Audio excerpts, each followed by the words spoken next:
An alarming number of women are dying from pregnancy-related complications in a state that bills itself as, quote, the most pro-life in the country. According to the Kaiser Family Foundation, 38.3% of female deaths in Arkansas are caused or aggravated by pregnancy or its management. That's more than 15 percentage points higher than the national rate. A state review committee report published late last year concluded roughly 92% of pregnancy-related deaths in Arkansas between 2018 and 2020 were preventable. Andy Gowen joins me now, national correspondent for the Washington Post, who did some exceptional reporting here. She wrote an in-depth article for the Post examining all this and more. Annie, thanks for making time for us. For your article, you spoke to all kinds of people, mothers, doulas, doctors, one obstetrician who said to you, quote, I can't remember the last time I had a patient come in healthy, young, with no medical problems and have a baby and go home. What was it like to hear that and learn about these challenges? Yeah, I mean, I've been at the Post for a long time, and this was actually one of the most complicated situations that I've ever looked into, just because there's so many moving parts.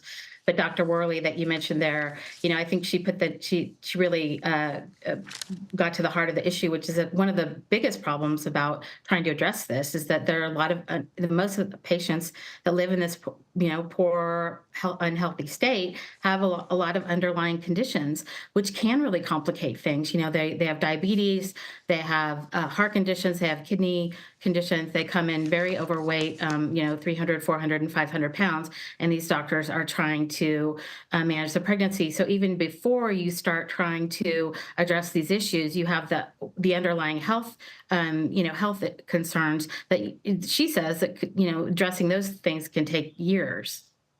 Help draw a line between the overturning of Roe versus Wade and this issue. It seems intuitive that there's a connection, but help us, through your reporting, figure out how you got from point A to point B.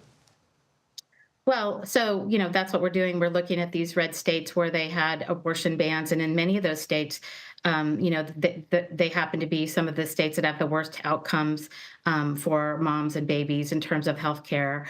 In Arkansas, the governor, who's Sarah Huckabee Sanders, that we all know because she was a Trump spokesman, and she's actually just formed a panel to try and address this. But these problems are persistent, and it's as she even will admit that they're coming into this quite late. But in the last 2 years, they have done some things. They've given money to pregnancy crisis centers.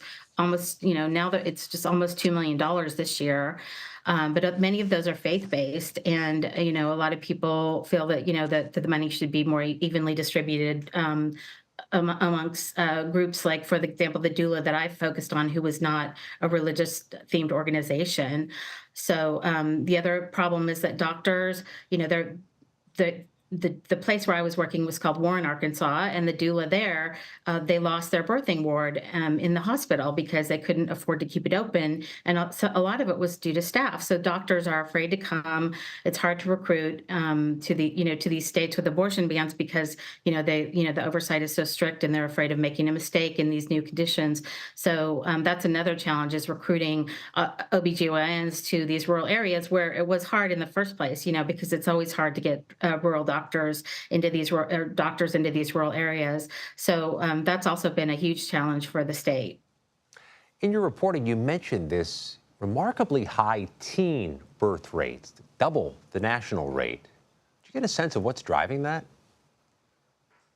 Birth rates, teen birth rates are coming down, but in Arkansas, they're not coming down anywhere near fast as the national rate. I mean, it's still double the national average.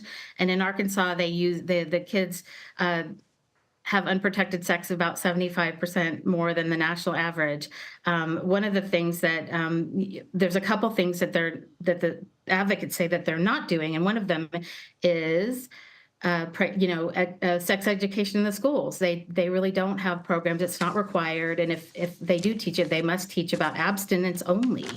So that's an issue. And the state also just recently, or in recent years, has made it more difficult for kids to get access to contraceptives through schools. So there's been a number of things that they have, put in place that that really exacerbates the problem. And the advocates say that that's really one thing that they really need to start working on, because of course the teen moms also can be at risk for issues like ectopic pregnancies and preeclampsia, which are severe complications when you're pregnant. Annie Gowen, some very strong reporting for the Washington Post. Thanks for making time for us. Thank you.